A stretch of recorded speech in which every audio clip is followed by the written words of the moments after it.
Hannah Murray on TRE in the afternoon. Joining us on the line now is Brenda Navarro. She is the co-founder of Be Spain Savvy. How are you, Brenda? I'm really good. Hannah, how are you? Good. I'm really good. I thought of you the weekend before when I was in Seville. And we did a sherry tasting because, of course, the sherry is from near where you are. Mm-hmm. Yes, we are right at the Sherry Triangle. Did they tell you about that? Yes. In fact, they asked a question and they asked what it's called, and I put my hand up and said the Sherry Triangle. I was the teacher's pet. Yeah, it was really good. I actually bought a bottle of. Now I've got to remember what it's called. I was saying the other week it was Oloroso, but it definitely wasn't Oloroso. Muscatel, a sweeter one. Muscatel. Yes. Good. Yes, good. Really nice. I must say, I'm not a super fan of cherry, like the dry one. No, I wasn't. Yeah, it's a hard one to love. I'm a really bad Spaniard. I'm pretty sure Ellie will love sherry. I have to ask her. Brilliant. Because the Giri in Be Spain Savvy loves Spanish things more than the Spanish in Be Spain Savvy. Yes, I love that. You produced another great selection of articles and content this week on Be Spain Savvy on the Facebook page. And one of them I picked up on definitely because it made me laugh because I could relate to it on so many different ways, is the roundabouts in Spain. Because I learnt to drive in Spain.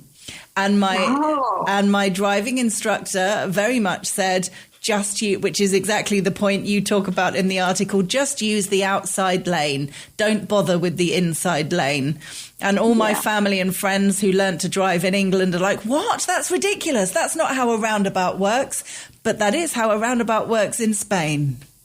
Exactly how a roundabout works in Spain. And I have the same experience. And every time I just tell people, just be Spanish about it and go with the flow. Don't try to fight it. Don't try to do it right. Just do it the Spanish way. It works better. Definitely. It's actually much easier. You know, you don't have to worry about people cutting in front. And that's exactly what the driving instructor said. If you stay in the outside lane, then you're always in the right lane for coming off. It's just the opposite to what people have learned. The interesting thing that you talk about is insurance, blame insurance. In the event of a crash, being in the inside lane can get very messy when assigning blame. And I know that from personal experience of a friend of mine many years ago who was in the inside lane of a roundabout. And there was another car on the outside lane, and he indicated to come off in front. And the guy on the outside lane just went into the side of him.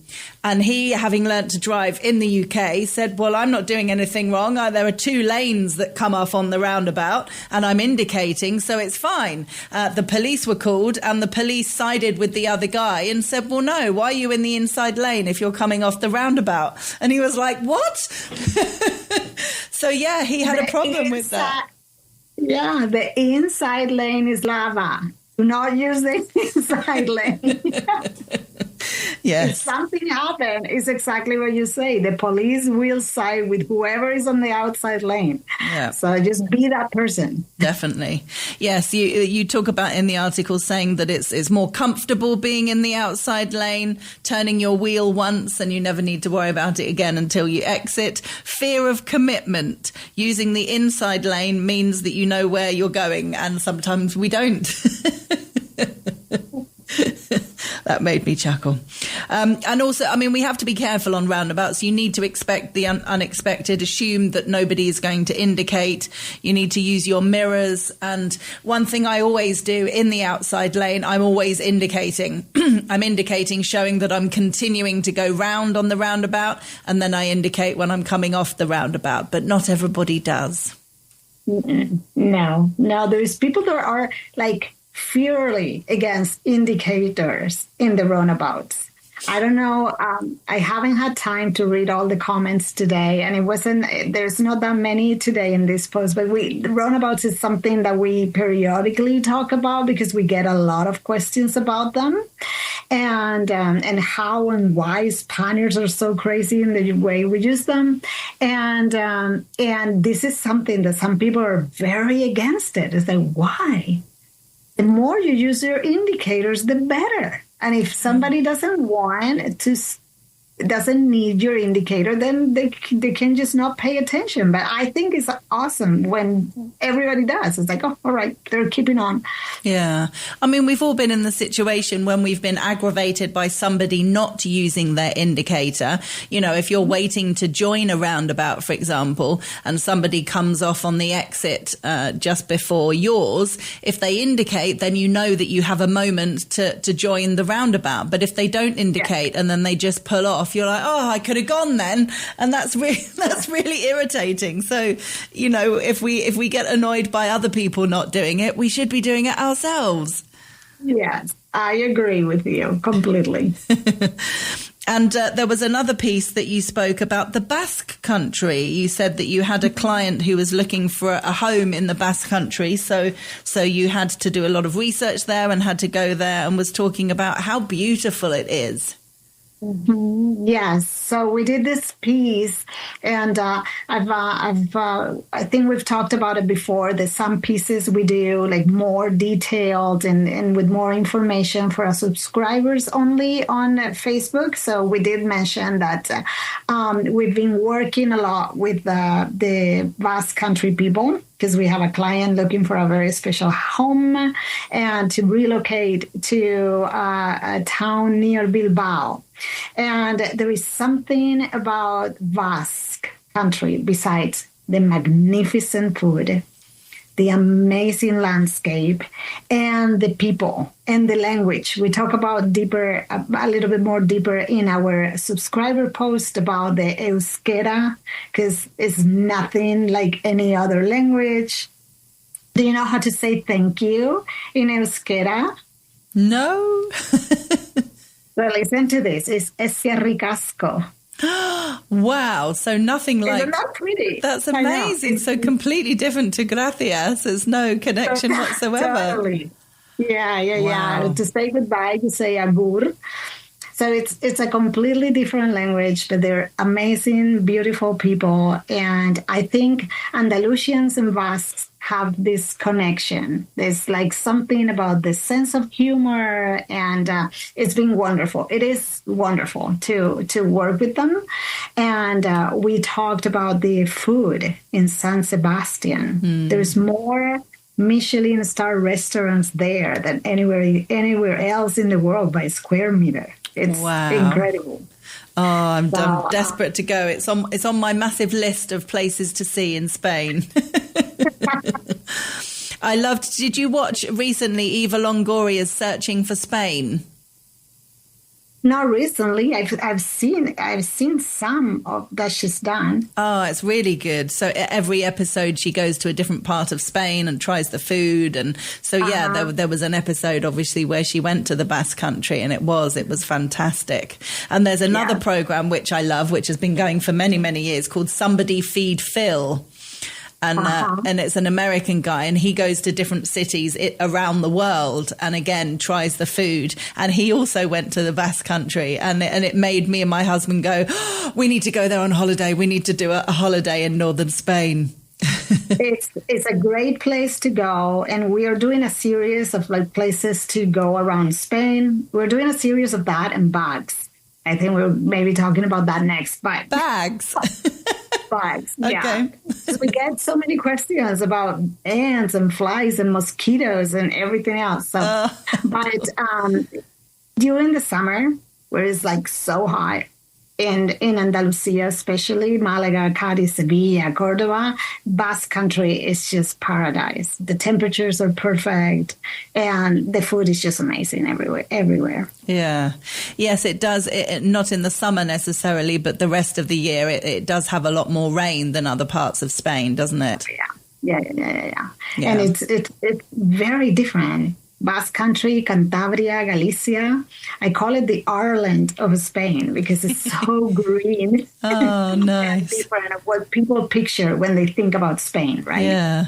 And there's a city that I've not heard of that you mentioned, one of your favorite cities in Spain. Is it Donostia? Donostia is San Sebastian in Basque. Okay. Oh. So it's the same city. Yeah. Ah, I never It's just knew the that. way they call it in Basque. Yeah. Okay. Oh, lovely.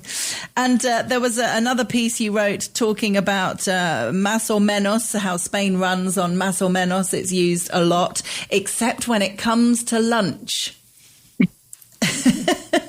Explain the importance of lunch in Spain being a highly coordinated national operation.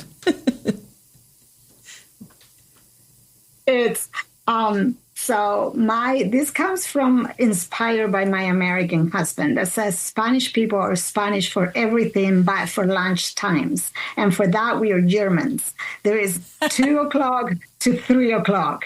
If you're earlier than 2 p.m., you're kind of like too early. After 3:30, it's like, what are you doing? We're going to close the kitchen. We don't want to work till 8, right? Yeah.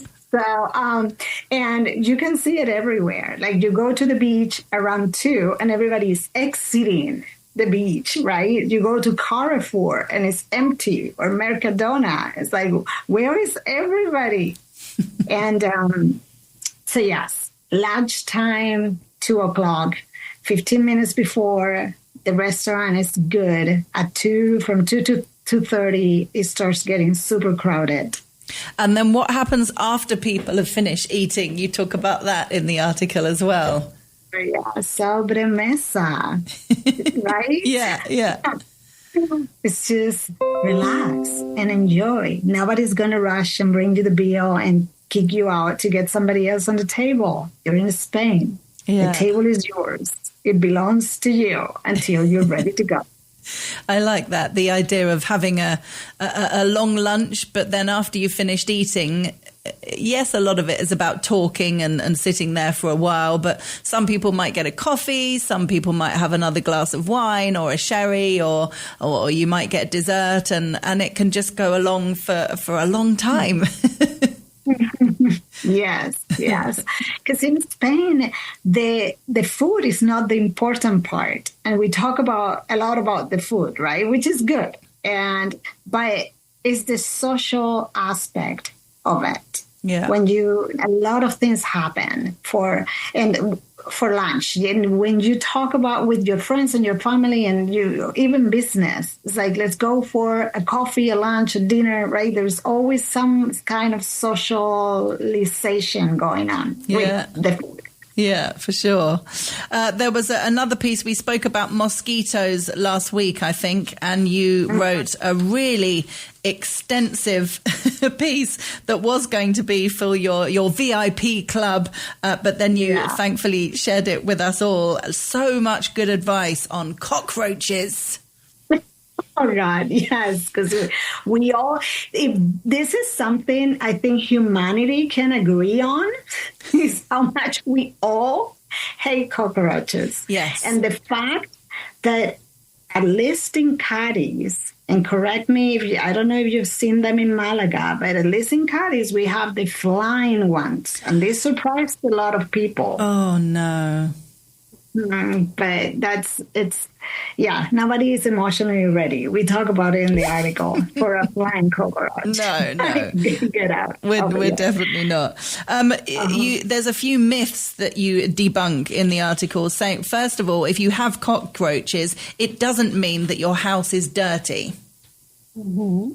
Yes, because a lot of people say that you have to clean more. No, they come from the drains. It has nothing to do. I mean, you need to, and we talk about it in the article, how you need to try to not have crumbs around, but humidity and our old sewage pipe system and summer heat, they arrive. Yeah, something which has happened to me a few times, and each time I kind of jump out of my skin. I've opened the dishwasher And there's one kind of running around in there. I'm like, and it's difficult to know what to do, because if it's on the floor, you can do something about it. They're easy to get to, whether you want to capture it and put it outside or stamp on it or whatever you choose to do. But in a dishwasher, I'm like, I don't know what to do.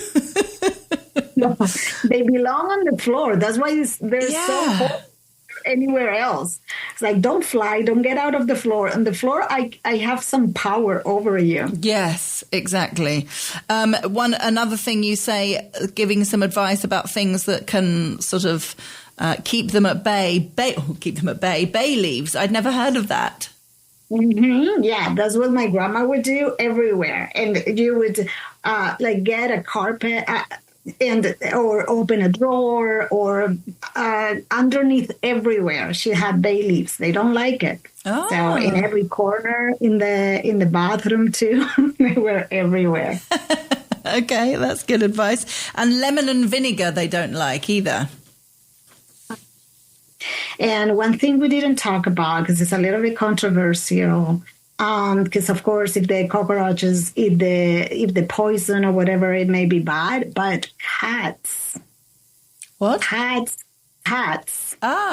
kill all the mine when it comes this time of the year, and they are like the four of them in one corner of the bathroom. I'm like, damn. Yes, no, cats are quite good at killing cockroaches. Yeah, absolutely. You some more advice: things like cover drains at night, or even plug-in repellents. So you can get plug-in repellents for cockroaches. That's good. Yeah. There, we talked about them for the mosquitoes, which are very good. But for cockroaches too, they have the ones that produce like a sound. Ah, okay. Good. I like it. I'm going to look into some of these. Thank you very much, Brenda Navarro. Brenda Navarro, for being with us, co-founder of Be Spain Savvy. And if people haven't seen your Facebook page yet, they must check it out and give it a like, give it a follow. Just go onto Facebook and type in Be Spain Savvy, and there's lots of brilliant articles about living in Spain and the culture of Spain, which will probably make you laugh, because they do me. Brenda, thank you so much for being with us. Take care. Thank you for having me. Bye-bye. Bye.